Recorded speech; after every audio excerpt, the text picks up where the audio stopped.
Good evening. This is GBN Tonight with me, Tom Harwood. Breaking news in the last moments. A 23-hour manhunt has come to a dramatic conclusion.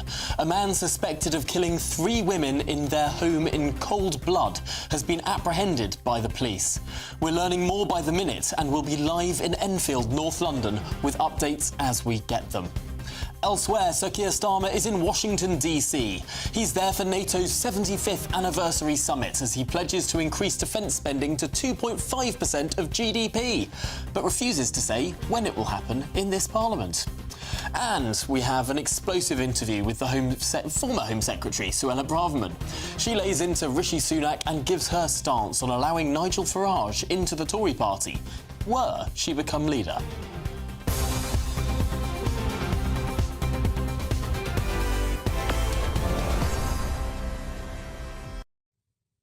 And we'll also go live to Dortmund ahead of England's historic match against Holland in the Euro 2024 semi-final tonight. Of course, get in touch with your thoughts on tonight's topics by visiting gbnews.com/your say. All that's to come after your latest news headlines.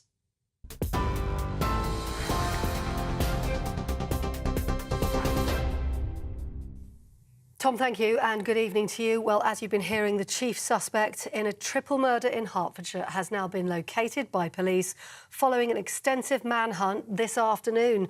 Hertfordshire police were searching for 26-year-old Kyle Clifford, and they surrounded a cemetery in North London this afternoon with paramedics, forensics teams and an air ambulance on the scene. It's understood the 3 murdered women in Hertfordshire were aged 25, 28 and 61, and they were the wife and 2 daughters of BBC racing commentator John Hunt.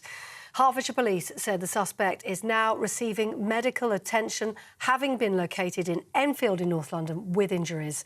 Police have confirmed no shots were fired.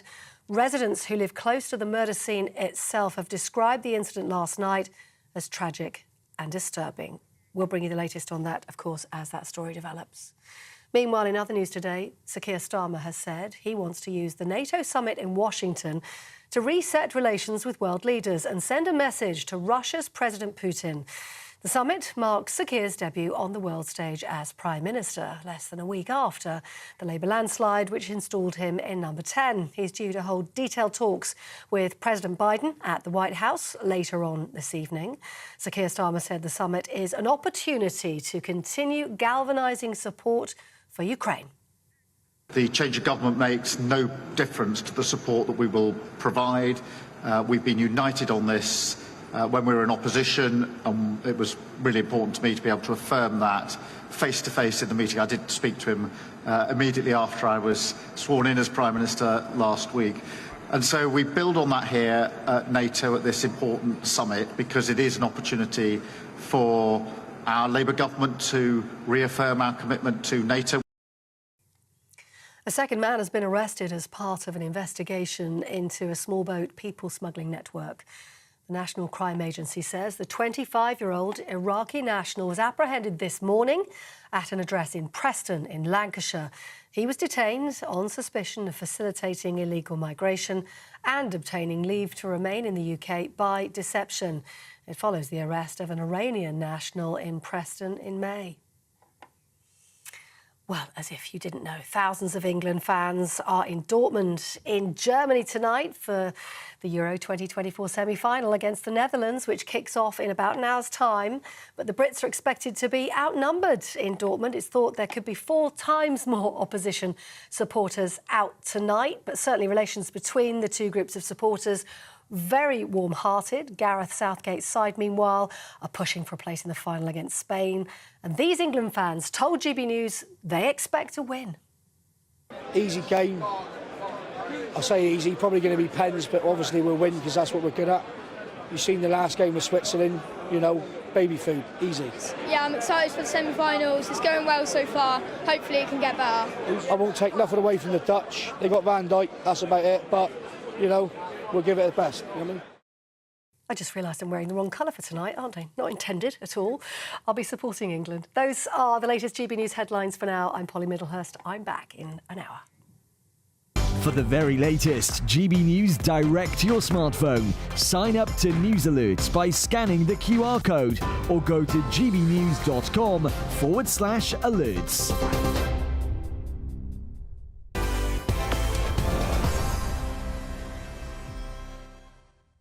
Welcome to GBN Tonight. I'm Tom Harwood. Now, it took 23 hours, but the countrywide manhunt to locate the crossbow-wielding suspected killer of a mother and her two daughters has come to a dramatic conclusion. 26-year-old Kyle Clifford, believed to be the ex-boyfriend of one of the young women killed, was found in a graveyard this evening. Having been found with severe injuries, he's been taken to hospital. Well, our reporter Theo Chicomba is at that graveyard in Enfield and has the very latest for us. Theo. Yes, as we've been covering this throughout the day, the investigation has moved at pace. Just a few hours ago, we were reporting that the police confirmed that they were searching areas of North London, particularly here in Enfield and in Bushey, as well as parts of Hertfordshire. So it was a widespread manhunt. But in the last 45 minutes or so, they confirmed that here at this location in the Enfield area, just outside of this area where we are at the moment, that they found 26-year-old Kyle Clifford, who's been wanted for the murder of three women who were found at a property in Bushey just after 7 p.m. last night, after being called to an incident there. Now, the police this evening have thanked members of the public throughout the day who've been giving them information, and they're still asking for, if anybody has any CCTV footage, please do get in touch with the police. But they've also said that they'll ask people to refrain from contacting the family so that they can get some support and, of course, comes to terms with what has happened today. When we were still in Bushey earlier this afternoon, people began to arrive, leaving flowers just opposite the crime scene there. People in floods of tears. They understandably didn't want to speak to the press. We're not sure whether they are connected or not, but they did come and leave flowers there. As for the local residents there, we spoke to them throughout the day, and they were saying we're still coming to terms with what's happened. They were in shock, especially when they saw dozens of police officers arriving into their area just after 7 p.m. yesterday, seeing blue lights, helicopters and more. And of course, they'll be coming to terms with what happened there, not least the family, of course, who have been impacted by this incident. Now, Theo, you're in a churchyard, a deeply strange place for this to all have concluded. We can see quite a heavy police presence there even now. Do we know any idea about why this suspect ended up in this churchyard, or any nature of the injuries that he sustained? Yeah, so at the moment, it's unclear why he chose this destination to come here. But what we do know is that he's from Enfield. So we are in the area which he's from, not Bushey, which is around 30 minutes drive from here. Now, in terms of injuries, we understand that he's been taken to hospital and is receiving medical attention. In the last hour or so, an ambulance was seen leaving here, and police cars as well, although police presence remains here. But at the moment, no one can enter this place for now, as I imagine police will be looking to see if they can find anything which will help them as part of their investigations. But for now, though, it's unclear why he came here. But from pictures we've seen from a bird eye view, this is a leafy area, and it's quite easy to hide in here if you don't want to be found, especially. Well, Theo Chicomba, live from the scene of where this has all concluded this evening. Thank you very much for that latest update. We're going to speak now to Matt Termaine. Now, a week ago, Matt was a councillor in the local area, but now he's been elected as the Member of Parliament for Watford. Matt, thank you so much for joining us this evening. This must be deeply, deeply shocking and distressing for the whole community. Well, it's an absolutely tragic and horrific incident to have taken place. I mean, as your reporter Theo was saying, I mean, this is a residential part of Hertfordshire. This is not the kind of place that you expect to see a crime of this nature taking place. Certainly isn't. And also, this family, who we learned throughout the day, were the family, of course, of John Hunt, the BBC racing radio commentator. Carol Hunt, Hannah and Louise, all found dead yesterday evening at around this time in that home. It must have sent absolute shockwaves through the community. Well, I would agree with you, absolutely. I mean, I think, you know, the crime that you would expect to see in this part of the country, in Watford and Hertfordshire and Bushy North, where this has taken place, is definitely not of this nature. You know, you would just absolutely not expect to see it. The community is absolutely devastated by this. Fortunately, of course, the suspected perpetrator has now been caught by the police. So that fear that existed, that he was still at large, is now come to an end. But the impact on the community will be felt for a very long time. And of course, there are going to be questions. Questions about why on earth he was wielding what seems like a medieval weapon in the form of a crossbow. Questions about how he had unfettered access to these people, indeed carrying that weapon. Clearly, this individual, this suspect, is suspected to be a very, very dangerous person indeed. Some deep, deep questions also need to be answered now. Yes, I think that we do need to understand a little more about the details around it. I mean, certainly today I've written to Yvette Cooper, the Home Secretary, to say, you know, do we need to look more urgently at what's going on with crossbows and the use in crimes like this? I mean, it is absolutely part of the agenda that has been put forward prior to the general election in terms of what we would do afterwards if we want it. And so, yeah, I mean, I'm hoping that that's going to be looked at very urgently. That's interesting. So you spoke with the Home Secretary a little bit earlier today. What else did she say? I've written to the Home Secretary. I've not spoken to the Home Secretary. Right. A lot of people will be worried about the general sense of crime, law and order in the United Kingdom as a result of incidents like this. What is your view of the touted idea that prisoners may well be now being let out of their cells after just 40% of the time served, as opposed to half the time served? It seems that there is a new prisons minister who perhaps has a slightly different attitude to the utility of prisons. Well, you'll forgive me if I'm not able to offer any more detail on that particular point, Tom. I mean, obviously, you know, I've only been sworn into Parliament today, so, you know, it's very early days. My day's been dominated by the news that's been coming around this particular case. And so, you know, obviously that's been the focus of my attention. And so that's what I'm here to do. I mean, I'm sure that everyone would want to do so, but obviously we need to also note that our thoughts and sympathy should be with those family members and friends of those family members of the victims. Absolutely. Well, Matt Termaine, thank you very much for joining us here on GB News this evening. Really appreciate your time and your thoughts as well. Thank you. Now, we're joined by the former head of the National Counter-terrorism Security Office, Chris Phillips. Because, Chris, a lot of people will be deeply worried tonight that something like this can happen in the United Kingdom. Something like this can happen in a quiet, leafy corner of the United Kingdom. Well, it can happen anywhere. Let's be quite frank. It's down to the individual that goes off the rails to do something like this. You'll remember a few years ago a similar sort of incident happened in Plymouth. So these things do happen from time to time, and it's an absolute tragedy. And of course, now there'll be some historical look at this background of this chap to see whether or not he's been giving off signals that he's going to do something as crazy as this. Yes, and very often in cases like this, there is a sort of relationship between the police and a suspect or indeed a perpetrator. Very often they will find that there are links that go back some way. After all, this suspect was arrived at fairly quickly. The media was given this suspect's picture fairly quickly after the event, which might suggest the police had some sort of idea who this person was. Yeah, this level of violence tends to make you think that it's someone that's visited police stations before, but there are many thousands of those across the country. It's, it would be surprising if this was his first offence.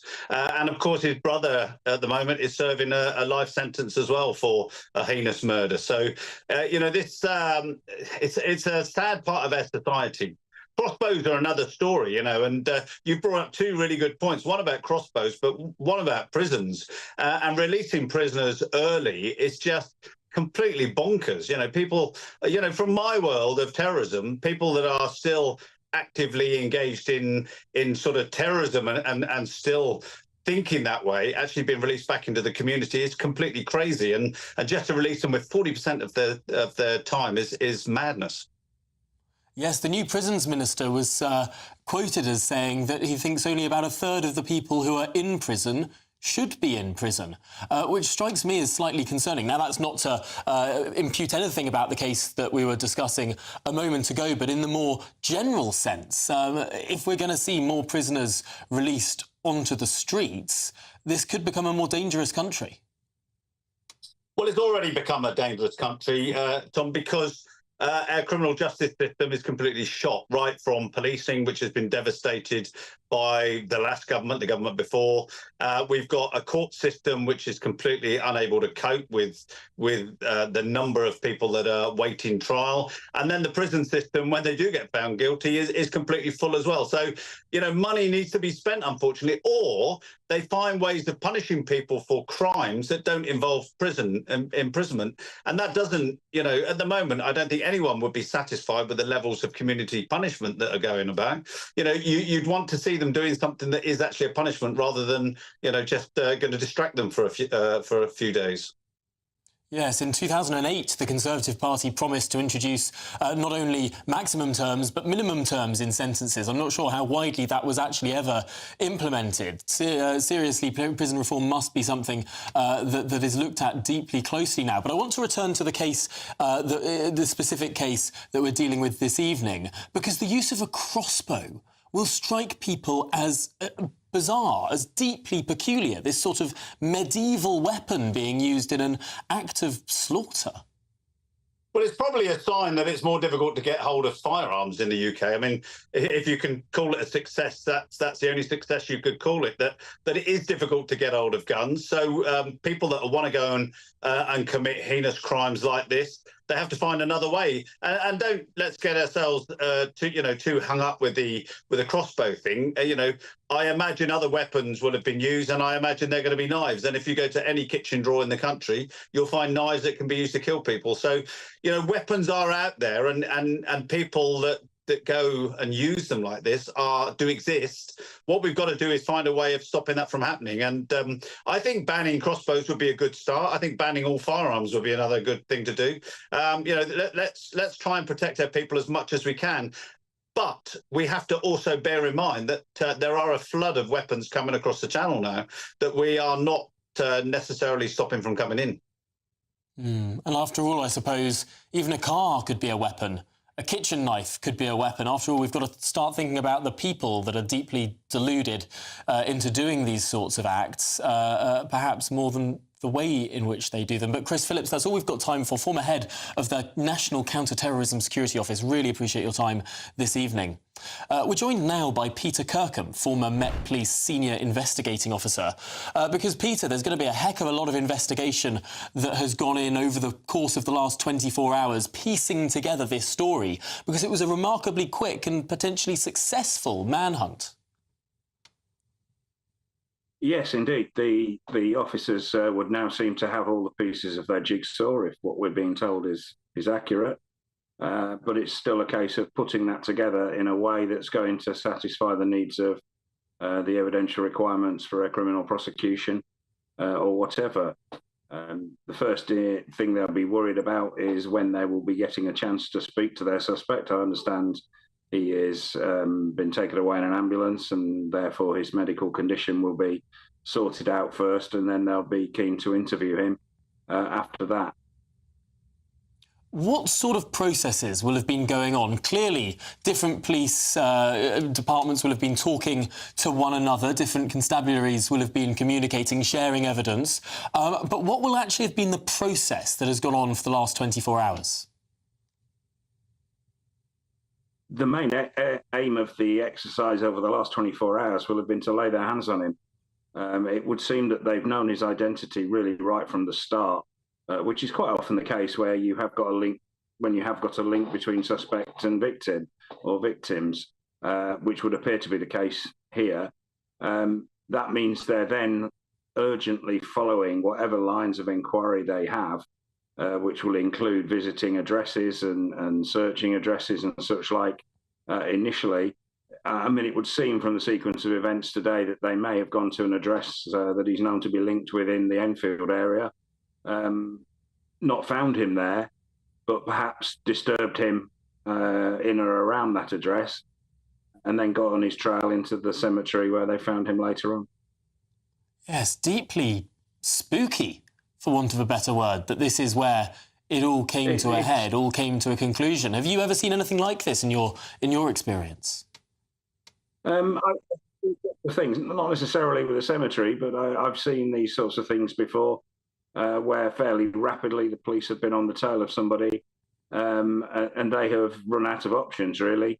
It's actually not unusual in those circumstances for them to do themselves some harm, or to either on purpose or in an attempt to get away, because they've just run out of options. It's quite often the case with these sorts of things that a situation has reached a head, things have happened and they've not really thought through what comes next. It might be quite easy to leave the country if you've got a few weeks to plan it and make arrangements and all the rest of it. It's not so easy when you've not even thought about it until 10 minutes before you need to do it. Well, it seems like, thank goodness, it's come to a head fairly quickly. But my goodness, what a horrific story. And Peter Kirkham, really appreciate your time this evening and getting a better understanding of what's gone on there. Former Met Police Senior Investigating Officer Peter Kirkham there. Appreciate your time. Now, coming up, we're going to be stateside, yes, across in Washington, D.C., as the Prime Minister, Keir Starmer, yeah, get used to saying that, he's arrived in Washington at the NATO Leaders Summit. We're asking, are all of his cast iron defence spending commitments actually as cast iron as they seem? Weekdays on GB News. Wake up to breakfast every day from 6 a.m. Followed by Britain's newsroom at 9:30. At noon, it's Good Afternoon Britain. Followed by Martin Daubney from 3 p.m. Only on GB News, the People's Channel, Britain's news channel. Sunday with Michael Portillo from 11. Only on GB News. Welcome back. Stefan Kyriazis has, as ever, been to the theatre and saw one of the most successful performers of the modern age, one who has made his name in different genres on television and is always a magnetic presence on the stage. About whom are we talking, Stefan? We're talking about James Corden at the Old Vic for The Constituent, and it's Traverse staging. So audience on either side, and it's a fantastic experience. But also it's been done this time to bring everything in a lot and make it quite intimate, because you just have one simple set. It's just a table, office space. This is a new play by Joe Penhall, and it's addressing very, very current issues of safety, especially for people in public service. Doctors, nurses, teachers, and of course, as you know, politicians that are at risk and being attacked. So we have Joe Cox, Sir David Amess, and we have politicians talking about cancelling their surgeries, not wanting to appear in public, teachers being threatened. And James Corden plays an ex-serviceman who is going through a difficult divorce, dealing with a lot of PTSD, also feeling very much like fathers are overlooked, and he wants to fight for their rights. And an old school friend is a local MP, played by Anna Maxwell Martin. And he goes in to start talking to her, and it starts off quite chummy and jovial, and then it darkens and darkens. He gets quite aggressive and frustrated. She wants to help. She's an absolute idealist. This politician's sense of, we don't choose who we work for. You know, we are here by duty to work for everybody in our constituency. It spirals a lot. I have to say, Corden, sensational. Really? He really is a fantastic actor. Of all of them, he's so natural, and he has the most difficult role where his character is shifting all the time and becomes potentially quite threatening and dangerous, but then there's also a beautiful catharsis at the end. The People's Channel. Join me, Nana Okoye, for an informative, interactive news programme with a difference. It's fun. It's true. You're not wrong. No one will be cancelled. Lovely. Join me from 3 p.m. every weekend, only on GB News, Britain's news channel. Join me, Neil Oliver, every Sunday night at 6 p.m. on GB News. And if an hour is not nearly enough for you, go to gbnews.com for special extended episodes online every Friday at 9 p.m, where we can truly get into the nitty-gritty of what's going on. GB News, Britain's news channel.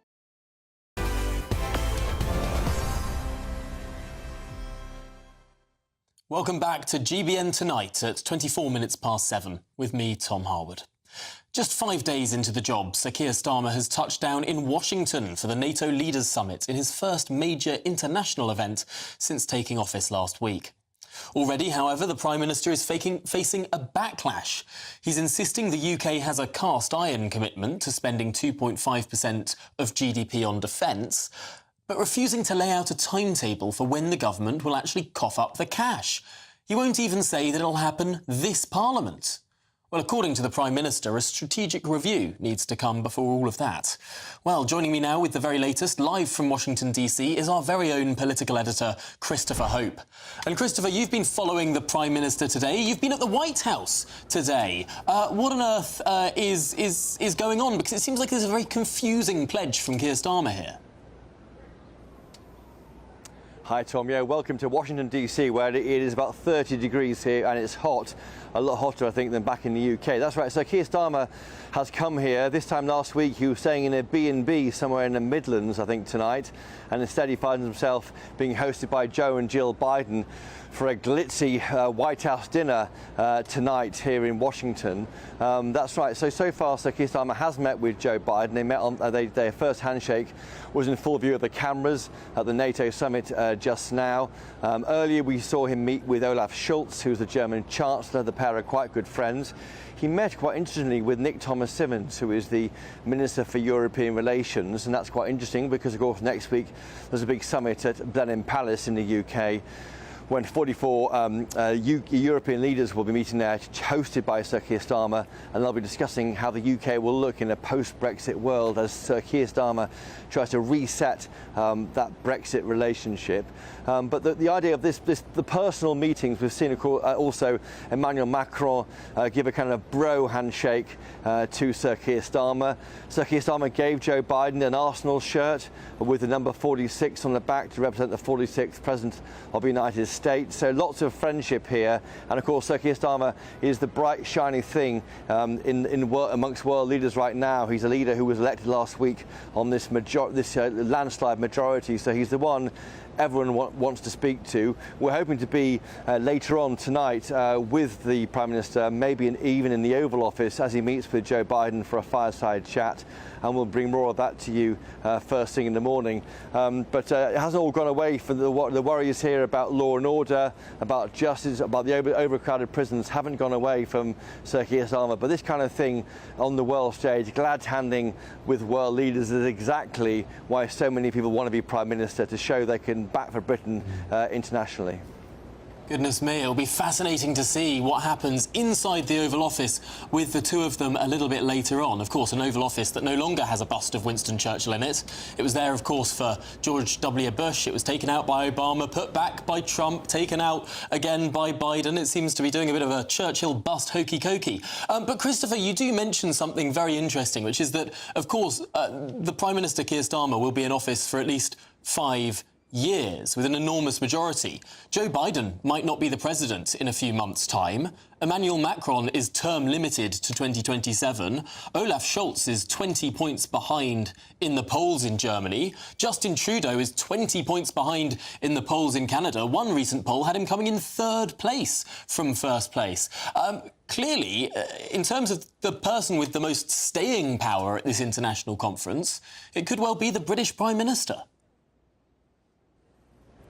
That's right. Well, Sir Keir Starmer, he's not even a week into his time as Prime Minister with that landslide majority. He's the one they all want to speak to. Everyone likes a winner, Tom, and particularly on the world stage. So people are going towards him and talking to him. And the handshake and almost the half embrace which Emmanuel Macron gave to Sir Keir Starmer was very, very warm. He certainly sees Starmer, I would imagine, the French president, as an antidote to this rise of populism that he is seeing in his own country, of course, with the National Rally doing so well in those elections, and also wider on continental Europe. But yeah, no question, I think this is a moment for Sir Keir Starmer. He's being very businesslike about it and making clear that he's trying to put Britain first. He was challenged overnight on the flight here by reporters, and I was one of them. What's more important, paying doctors properly, sorting out the welfare state, or keeping Britain safe? And he came down, or hinted very strongly, he backed the latter. I think the idea of keeping this country, our country, safe from threats is so important, and that's why he's being pressured all the time about getting towards 2.5% of GDP spent on defence. That's money that would go towards Ukraine and their war with Russia, and he met with President Zelensky earlier, and I was in the room for that. So it was a very warm meeting between David Lammy, John Healey, the Foreign Secretary and Defence Secretary, with Sir Keir Starmer, meeting with Zelensky. But there's no deadline on when they'll get to 2.5% of GDP on defence. We heard from the Tories it would be the end of the decade. We haven't got that from Labour, and that pressure will go on and on. But next week, this big strategic defence review starts, and that's the point at which Labour's got to start to deliver on its promise to keep us safe. Really interesting stuff there. Well, Christopher, I hope you're having a much warmer time in Washington, D.C. than we've all been having back here in Blighty. I can't see a rain cloud in sight, which must be a delightful change. Christopher Hope, thank you so much for joining us this evening. I have to say, when Tony Blair became Prime Minister in 1997 and he went to Europe for his first European Council summit, all of the leaders got on bicycles and Tony Blair started riding ahead. And all the rest of them tried to catch up with him because he was the man of the moment, the man who just won a massive majority. He seemed like he was Mr. Europe, and all the other leaders wanted to be pictured near him. Not sure we're quite getting that same sense from Keir Starmer just yet, a man who won an enormous majority on just 34% of the vote. Well, up next, England are minutes away from kicking off against the Netherlands for a historic semi-final. Fans are on their way to the game in Dortmund, and we're going to be live in Germany to soak up a bit of that atmosphere. Good evening, welcome to your latest GB News and weather update brought to you from the Met Office. Rain will ease slowly but surely through tonight. However, it is going to be another cloudy day for most of us through tomorrow. That's because low pressure is very much in charge. We've got a northerly wind as well for some areas. That's bringing that particularly cool feel, particularly for the early part of July. So rain will persist for northeastern areas of Scotland as well as some northern areas of England, parts of Northern Ireland as well. But the rain is going to ease a little and we will lose that risk of thunderstorms through northern areas of England. Staying dry across the south, temperatures around 12 or 13 degrees as a minimum overnight. So a fairly mild start to the day. But as I said, where we do have that northerly wind across parts of Scotland, that's where it's going to feel quite cool through much of the day. Temperatures not climbing much higher than 13 degrees in Aberdeen by lunchtime, even 11 degrees to start the day. So there'll be little change from the morning into the afternoon. A brighter day though for Northern Ireland, western areas of Scotland. Cloud though thickening across parts of North Wales into the Midlands and across many southern areas. The cloud will start to build into the afternoon, but it should stay dry through much of the day across many southern areas. So here, that's where we'll see the warmest, the highest temperatures, the warm sunshine still pushing through across parts of the south into Wimbledon as well. It should be another dry day on Thursday, and there will be more in the way of sunshine for Northern Ireland, Western Scotland as well. Despite that northerly wind, temperatures still climbing to the mid-teens, possibly the higher teens for some parts of the central belt by Thursday afternoon. Looking ahead to Friday, we do see a risk of showery rain pushing up from the south and east, threatening the south coast. Further north, though, it will be a much drier day, but still a northerly wind means temperatures will be a little below par, but not feeling too bad in the sunshine where you do see it. And it does look a little bit drier into the start of the weekend. A risk of showers, though, developing later on in the weekend, but temperatures climbing to around 23 by Sunday. I'm Christopher Hope. From pop stars to politicians, I'll interview anybody in a pub who's got a political opinion. Join me every Friday on Spotify, Apple Podcasts, YouTube or gbnews.com, or wherever you get your podcasts. This is GB News, the People's Channel. I'm Stephen Dixon, and thanks for joining us on GB News, Britain's news channel. I'm Patrick Christie's. Every weeknight from 9, I bring you 2 hours of unmissable, explosive debate and headline-grabbing interviews. What impact has that had? We got death threats and the bomb threat and so on. As time passes, she could have said storm. You made my argument for me. What My guests and I tackle the issues that really matter, with a sharp take on every story. It went everywhere. Something practical could be done. Or I can become something different. Patrick Christie's tonight from 9 p.m. only on GB News, Britain's news channel.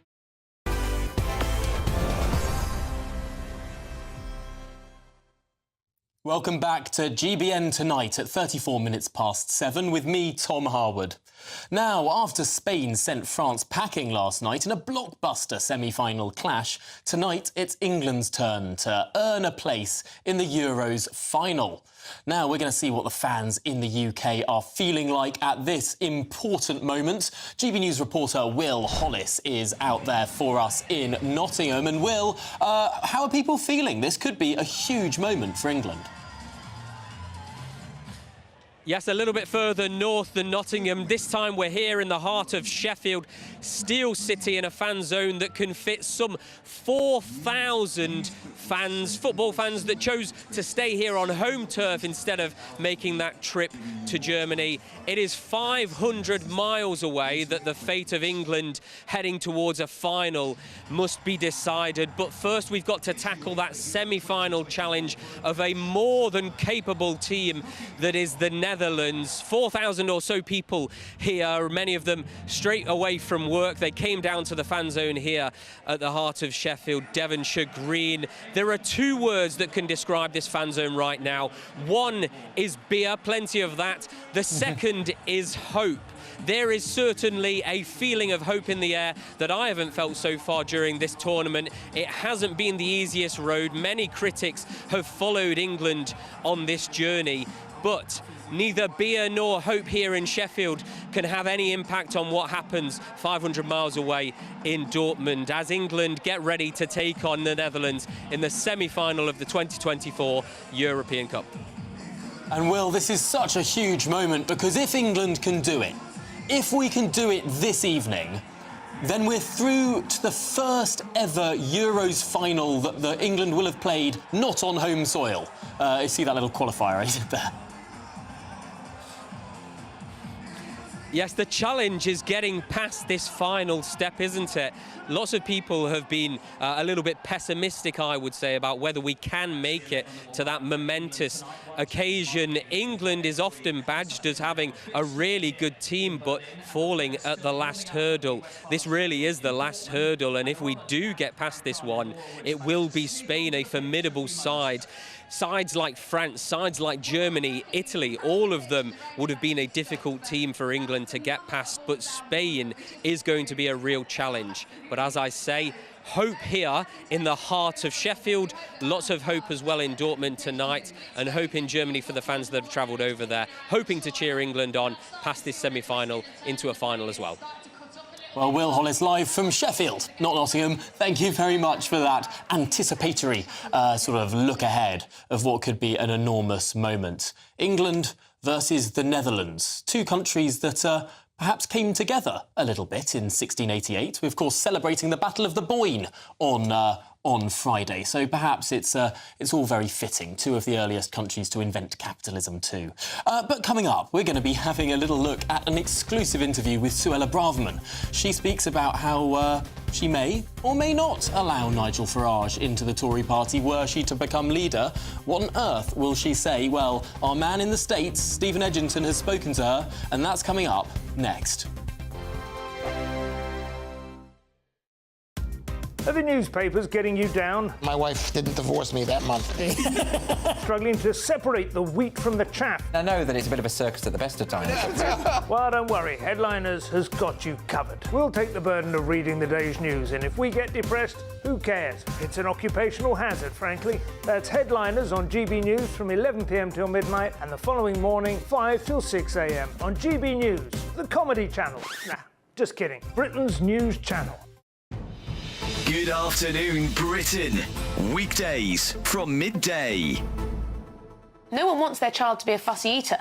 But what is the secret to expanding your child's culinary horizons? Is there a way to get kids away from the kids' menu, the fish fingers, the chips? Joining us now is the UK's top-selling author of children's cookery books, Annabelle Carmel. Good morning, Annabelle. Thank you. So lovely to be here. So, first of all, what's the issue with kids just having the traditional easy meals like fish fingers, you know, chips, beans? It really depends if they've got preservatives in them, if they're full of salt. So I like to make them myself, and it's really easy. So I make my own chicken glazed nuggets, and super easy to make using proper pieces of chicken. You can cook them in the air fryer now, which is absolutely brilliant, so you need to fry them. And I think that it's really important that children grow up loving good food, because they make their minds up by the age of 5 what they like and what they don't like, and it's quite difficult to change their minds after that.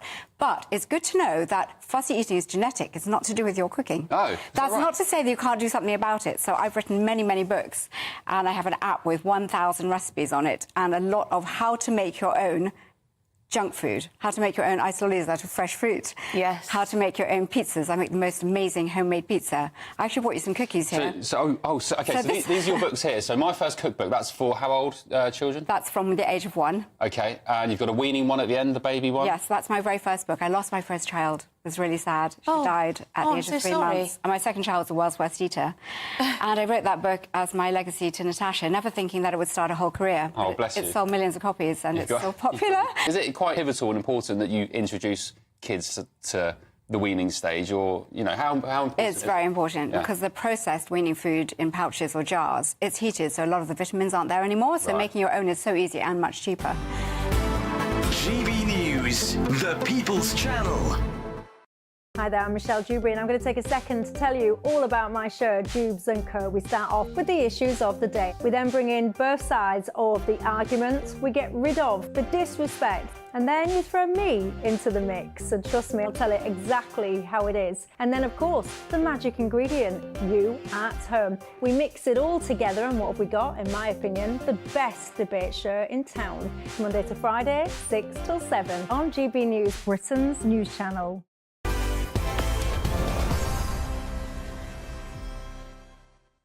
Welcome back. It's 7:41. My name's Tom Harwood, and this is GBN Tonight. Now, as the contest for Conservative Party leader hots up, Suella Braverman has sat down with our US correspondent Stephen Edgington. He asked about Nigel Farage joining the Conservative Party, and she laid into Rishi Sunak over the issue of immigration. Let's listen to this pretty explosive interview. If you were leader of the Tory party, would you let Nigel Farage become a member? Listen, my analysis of British politics is that there's only room for one centre-right party. There's only room for one Conservative party on the right of British politics. And at the moment, we have 2. And that's why reform poses an existential threat to us right now. And as long as reform continues to exist in the way it is, as long as it keeps taking away millions of voters who used to be part of our voting base, there is no chance that we are going to win elections. So there's very little I disagree with when it comes to Nigel Farage. And, you know, I met thousands of people throughout this campaign, and many, many people said to me, I'm a lifelong Tory voter, but I'm going to vote reform. They are feeling betrayed, they feel let down, they feel politically homeless because of our failures. So listen, we have to address the issue of reform. I'm not really interested in the form of what that takes, but we need to find an accommodation with reform, with Nigel Farage, so that we can take the fight to Labour and win the next election. But it's an important question. Would you let him into the party? Listen, I would welcome anybody into the party who wants us to win, who supports the Conservatives, who will support Conservative candidates and councillors and support our effort to win elections. Listen, we can't turn away supporters right now. We need allies and we need friends, and boy, do we need them. When you were Home Secretary, you presided over record levels. Almost 750,000 people net came to Britain during your period as Home Secretary. Would you like to apologise for the British people for this betrayal? Well, I've already apologised. First thing I said when I was re-elected on Thursday night was I'm sorry, because my party has let you down. I meant that to the British people. So I think that, when I went into the Home Office in 2022, I was agitated, I was alarmed, and I was very, very concerned about the record number of visas which had just been issued in July 2022. We'd hit the 1 million mark of work and study visas. That's not what I voted for when I voted to leave the European Union. It's not what the British people voted for in 2019 when they chose us in that landslide election. And things were going in the wrong direction. I went in, I got an assurance from Rishi Sunak that he would work with me to lower legal migration and cut the number of visas by raising the salary threshold, imposing a cap on the number of visas, restricting the number of students, a whole host of things. I went in with a full and comprehensive programme. Unfortunately, I was blocked. Now, for your viewers and for those of people who've not been in government, let me explain the reality of being in government. You could be the best minister. You could be the most charismatic, cleverest person in the room with the best idea. Goodness, I just wanted to deliver a manifesto commitment to lower overall migration. But if the Prime Minister doesn't agree with you, if no one around the cabinet table agrees with you, you're not getting anywhere. And that is the reality that I came up against. Now, could I have tried hard? I struggled. I struggled privately for 12 months, biting my lip, supporting the Prime Minister, trying to persuade from the inside. He didn't agree with me. The white British population has declined from 87% in 2001 to 74% in 2021. This is a huge demographic change, the largest in British history in the last 1,000 years. Is this in any way a concern to you? Well, I'm very concerned about the exponential rise in immigration. And I'm not talking here about the boats. The boats is a big problem, but the numbers are relatively small compared to legal migration. And as I said, when I went into the Home Office, I was really the only one around the cabinet table who was, moving, mobilised and motivated on this subject, having seen the previous data of the number of visas. I made the case. I made the case to the Prime Minister. I made the case to the Chancellor. I made the case to the Education Department. I made the case to the Health Department. I made the case to the Business Department, to the Agricultural Department. All these departments where migrant labour is a factor, and there was no support. There is a consensus. There's an orthodox view, informed mainly by the Treasury, that more people, regardless of where they come from, regardless of what their skills are, regardless of what they're earning, is necessarily a good thing for the economy in terms of growth. I fundamentally refute that, because there's a massive oversight there in terms of growth per capita, which has been declining as the population increases, the costs and the pressure on housing supply, on public services, and also on national identity and cultural cohesion. And so I'm very concerned for a whole number of reasons about the unsustainable pace and scale of legal migration. People who come here need to contribute to our culture and to our way of life. And that's what concerns me. Do you think that anti-white discrimination is systemic in Britain? We've got to stop telling the British people that they are racist. We've got to stop trying to guilt white people and branding. We've got to stop branding all English people as racist. This concept of white privilege is a nonsense to me.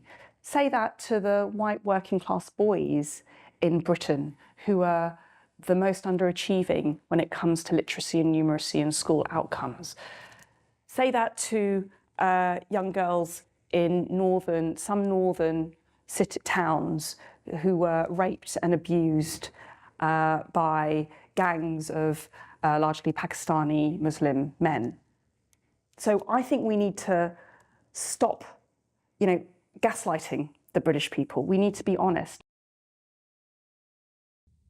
Well, there you go, and you can catch that full interview on the GB News America channel online.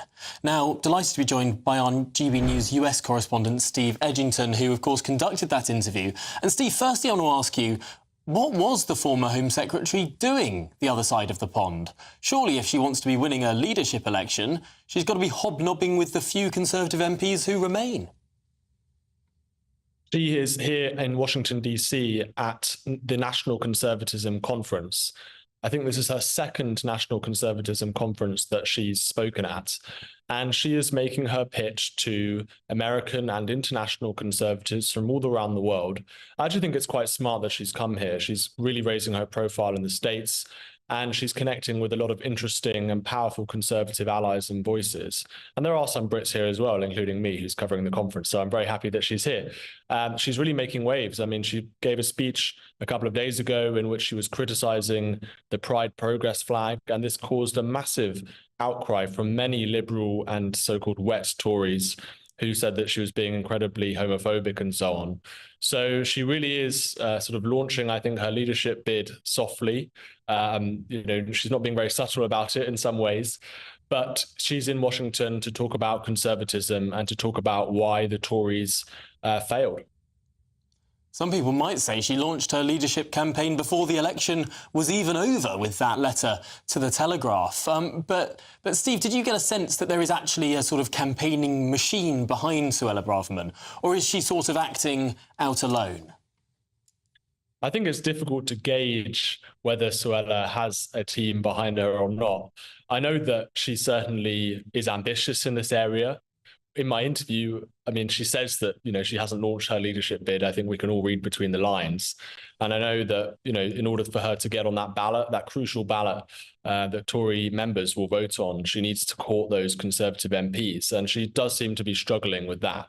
Sir John Hayes, one of her closest allies, seems to have backed her rival, Robert Jenrick. And I did ask her about that. And she said, she's happy for him to back whoever he wants to back, and that hasn't been made public yet. So I think that she really needs to focus on those Tory MPs. Having said all that, I think she was incredibly impressive in this interview. I tried to ask her tough questions. I tried to hold her to account, and I think she held her own. I think she had some very interesting, persuasive arguments as to why the Conservative Party failed on so many aspects and why she failed personally, particularly when it comes to immigration numbers. The Conservatives made those pledges to reduce immigration, and the opposite happened. And I think many people recognise or certainly argue that that was one of the major reasons why the Tories lost so much support to reform. And it seems bizarre to me that she's the only major Conservative MP who's talking about this, who's being honest about this, who's making these arguments. And as she's making these arguments, you've got these snide remarks from other Tory MPs like Kemi Badenoch, who's saying she's having a public breakdown. It just seems bizarre. I wanted to ask you about that, actually, Steve. We don't have much time, but did you get a sense that Suella Braverman is a woman having a public mental breakdown? I got the sense that Suella Braverman is willing to tell the truth and be honest about why the Tories lost. This was not a public breakdown. This was simply telling home truths. And I think some Conservative MPs don't want to accept that. OK, well, Stephen Edgington, our US correspondent, thank you very much for joining us live from Washington, D.C. Really appreciate your time. Listening to all of that was Jacob Rees-Mogg joining me in the studio. Jacob, what was your sense of that interview with the former Home Secretary? Well, I think Suella is saying some very important things. As Steve was saying, she is telling some home truths. We lost the election because we had abandoned our core vote who expected us to deal with migration, and we hadn't. Does that account for the millions of Conservative voters who went to the Labour Party, who went to the Lib Dems? But the millions didn't go to the Labour Party. If you look at the vote, it goes down from about 13 million to just under 7 million. Of that, 4 million goes to Reform. That only leaves 3 million. But you have the turnout falling. Well, Reform could have picked up some former Labour voters. It's very unlikely, And actually. the psophologists have suggested that maybe a quarter of the 2019 Conservative vote went to the Labour Party. Well, you've got the numbers staying at home, and the turnout falls to the lowest level since 2001. I think the overwhelming majority of Tory voters from 2019 who didn't vote Tory this time either stayed at home or voted for Reform rather than going off to Labour or the Lib Dems. But just quickly, is this all academic? After all, as Stephen said, Sir John Hayes, perhaps the closest ally of Suella Braverman in Parliament, is backing someone else. Will she have any backers? Forget about leadership for the time being. Leadership doesn't really matter yet. What matters is that we work out what went wrong, work out how to be Conservative, and work out how to reunite the right of British politics. Because as long as the right is divided under a first-past-the-post system, we will lose, and we will lose heavily. Goodness me. Well, what's coming up on your programme over the next 60 minutes? Very similar things, actually. I'm going to be talking about the divisions within the Conservative Party as the leadership race begins to take form. And who leaked Kemi Badenoch's comments from the shadow cabinet? Because that is really bad form. I think all the ministers have to take some responsibility, all Conservatives take some responsibility for the defeat. It's not just Rishi's fault. But leaking is the first thing you do. How is that going to help the party reform and debate maturely the problems that we have faced? No, absolutely fascinating. And fascinating too how both Suella Braverman and Kemi Badenoch are now going at each other online on social media over these leaks. That's very interesting, isn't it? That's not necessarily the best way to win support either in the House of Commons or in the country at large. Before we go, can I thank you for standing in for me during the election campaign? Far too many people said you were better than I was, which is very dispiriting. No, it was just the content was ever more fascinating. Well, it's Jacob next after your weather. Looks like things are heating up. Boxed boilers, sponsors of weather on GB News. Good evening, welcome to your latest GB News and weather update brought to you from the Met Office. Rain will ease slowly but surely through tonight.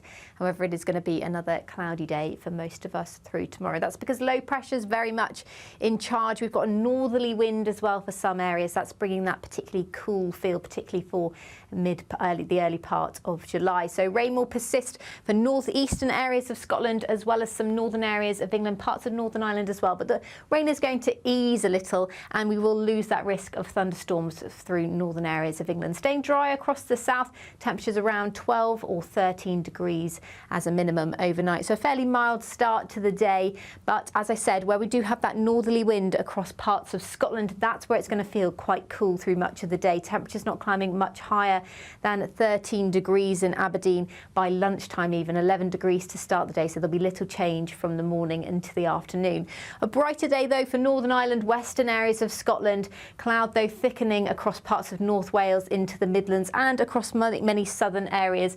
The cloud will start to build into the afternoon, but it should stay dry through much of the day across many southern areas. So here, that's where we'll see the warmest, the highest temperatures, the warm sunshine still pushing through across parts of the south into Wimbledon as well. It should be another dry day on Thursday, and there will be more in the way of sunshine for Northern Ireland, Western Scotland as well. Despite that northerly wind, temperatures still climbing to the mid-teens, possibly the higher teens for some parts of the central belt by Thursday afternoon. Looking ahead to Friday, we do see a risk of showery rain pushing up from the south and east, threatening the south coast. Further north, though, it will be a much drier day, but still a northerly wind means temperatures will be a little below par, but not feeling too bad in the sunshine where you do see it. And it does look a little bit drier into the start of the weekend. A risk of showers, though, developing later on in the weekend, but temperatures climbing to around 23 by sun. A brighter outlook with Box Solar, sponsors of weather on GB News.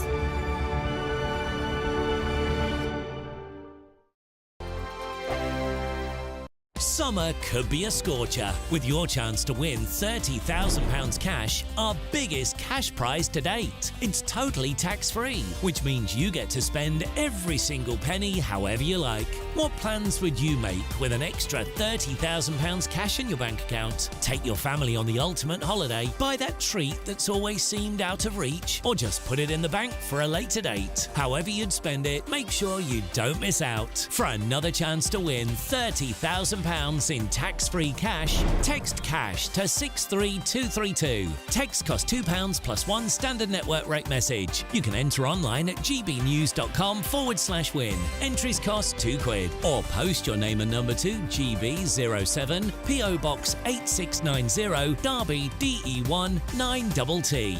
UK only. Entrants must be 18 or over. Lines close at 5 p.m. on the 30th of August. Please check the closing time if listening or watching on demand. Good luck. Good afternoon, Britain. Your lunchtime update on the stories that matter across the UK. From breaking news and insightful analysis, inspiring stories and lively debates. Are you comparing yourself to a former Prime Minister? Which is it? Stay informed, stay updated, stay entertained. I just don't know how anyone would not want to be there. Every weekday from midday, We are Good Afternoon Britain, only on GB News. Britain's news channel.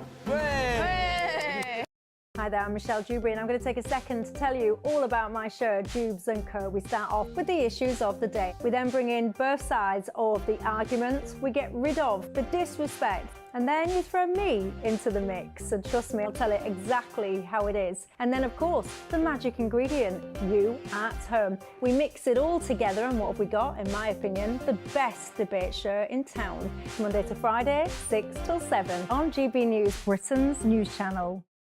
If you want your news to be straight talking, This is a nightmare for the Conservatives again. down to earth, It's not just Nottingham where this is happening, is it? and most importantly, honest, Hard-working, middle-class taxpayers, they'll get their book thrown at them. then catch me, Martin Daubney, Monday to Friday, 3 till 6 p.m. on GB News, Britain's news channel. I'm Christopher Hope. From pop stars to politicians, I'll interview anybody in a pub who's got a political opinion. Join me every Friday on Spotify, Apple Podcasts, YouTube or gbnews.com, or wherever you get your podcasts.